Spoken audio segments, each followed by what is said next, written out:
What's good, ladies and gentlemen? It's your boy JustBWise, and today I can't believe I'm about to say this. I didn't think I'll ever be doing this, but we here, so let's talk about the iPad.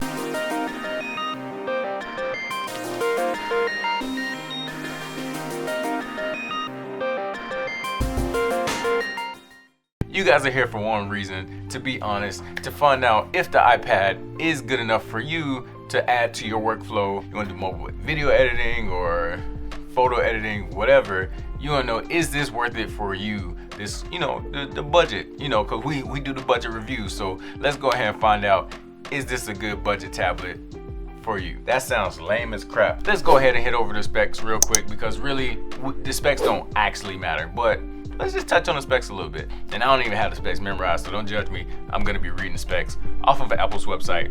Let's go. It has two different capacities, 32 gig and the 128 gig. It weighs a little bit more than a pound. It's the 10.2 inch iPad, which I already know that because I'm pretty sure that's in the title. But the resolution is 2160 by 1620, blah, blah, blah. I'm not talking about the camera because I don't want to see y'all doing selfies looking like a fool. Also, this iPad supports the Apple Pencil as well as the Smart Keyboard. The Smart Keyboard is like 160 bucks. Don't do that. I personally just got a Bluetooth keyboard and am pairing that with my tablet. But I mean, if you want to spend $160 on something that only costs $250, by all means, go right ahead. I ain't want to judge. You do what you do. But if you budget conscious like me, which I would imagine you are, since you're watching a budget review, you wouldn't do that. So I'll keep a link in the description below to let you know which Bluetooth keyboard I use, and also the Apple Pencil is good. So let's go ahead and just cut to the chase. Let's talk about photo editing. What we're actually gonna do is just go ahead, talk about some of the programs I use and how I add this to my workflow, and to see if it's gonna be something that'll be useful for you. Now, if you don't use Adobe, don't fret. There's other programs you can use that are not Adobe programs that work very well and actually kind of cheap, relatively speaking, if you will. Now, editing in Lightroom feels super good. I will say it feels really good.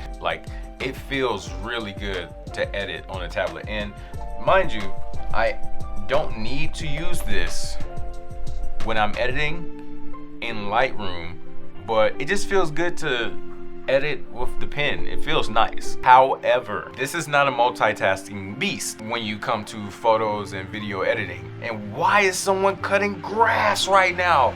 Oh Lord.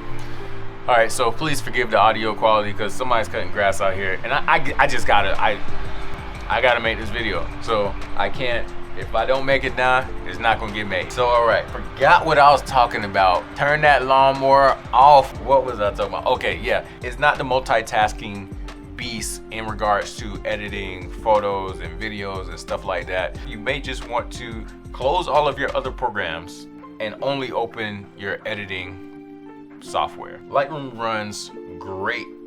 It does have a little lag after I make an adjustment. So for instance, I'll show you an example here. If I change the exposure, you'll see it'll drop the quality of the image that I'm looking at. And then it takes about a second, I wanna say, and then it'll refresh again and it'll look sharp. So that's one of the things. Okay, that's not great, but it's not terrible. So it's something to think about. You may just wanna have a little bit of patience when you're editing with this in mind. Now on to Photoshop. Okay, so just like on your PC, if you're editing in Lightroom and you want to continue editing this particular photo into Photoshop, you can just click, boom. Photoshop opens up and it opens the image up for you in Photoshop. I haven't really experienced a lot of lag using the Apple Pencil. I do want to talk about the Apple Pencil just a little bit.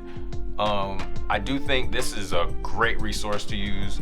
It doesn't lag very much. It does have lag, of course, that's expected, but it doesn't have a lot of lag unless you have too many background programs open. The charging is trash. You plug this in to your tablet.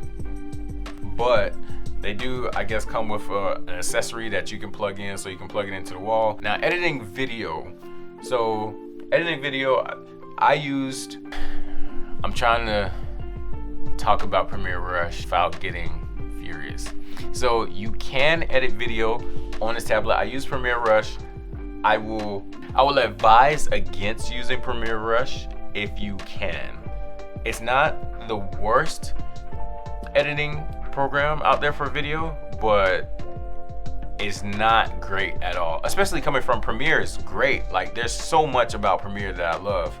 For them to have Premiere Rush, it feels like this was made in a rush, because there's a bunch of things, which I'm not gonna get into today, but there's a bunch of things about Premiere Rush that I do not like. And I've seen LumaFusion. I haven't used it yet, but I want to get into it because I feel like it gives you more freedom to do what you want to do in LumaFusion, whereas Premiere Rush is very restrictive and you just don't have the freedom really to do everything you want to do. Now, with that said, go back to the main point of the video. Yes, you can definitely edit high quality videos on the tablet itself. Now, I haven't tested the battery life, but what I will say is I have edited multiple photos and edited for at least an hour in video, and the battery has yet to die on me. Like, I haven't had, like, from full charge, I haven't had a battery die on me.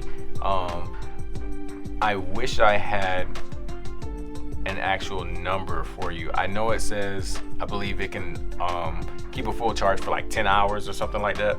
I don't know. I don't know what kind of taxing things you're doing there, but me personally, I've at least been editing for about 3-4 hours and I haven't had the battery die on me. So the battery life is very good. You can go somewhere, live your life, edit, do your thing, and don't have to worry about losing out on everything. I don't know if that last part made any sense, bro. I'm struggling. This has been hard for me. I'll let you know. This has been a little rough. Okay, so pretty much in closing, I would say if you are looking for a tablet that's for editing videos or editing photos, I would say this is probably the best that you're gonna get for around $300 and less. This is by far the best thing that you're gonna find. And I'm not an Apple guy, so me saying that, I think is a big deal. But I mean, you don't know me, so you probably don't even care if it's a big deal coming from me. But anyway, I don't care about that. This is probably what you want to do. But I do have a question for you guys. So to wrap everything up, yeah, I think it's a good buy. You should do it. If you're thinking about doing it, do it. Now I need some help. Photoshop and Adobe Rush are trash. I'm just gonna leave it at that. But if you guys out there are already using Apple products and you edit photos or videos in a different program, please go ahead and comment down below to let me know what you're using, so I can experiment and find out what's gonna work out best for me. Because right now, Photoshop is not that great. Yeah, it's great that I can just move seamlessly from Lightroom to Photoshop, and if I want to edit it and finish it in my computer, I can. That's great and all, but I would like sometimes to just be able to do a full edit from my tablet. So let me know what you're using there. And the same thing for video. If you've used LumaFusion before, let me know what you think so I can go ahead and have some feedback to help me out and make a decision on that. All right, so with that said, that's all I really got for you guys today. So please don't forget to, that's not words. None of that's words. So please don't forget to like the video if you like the video, comment down below, and as always, I gave you some tools to create. Now go be great. Peace.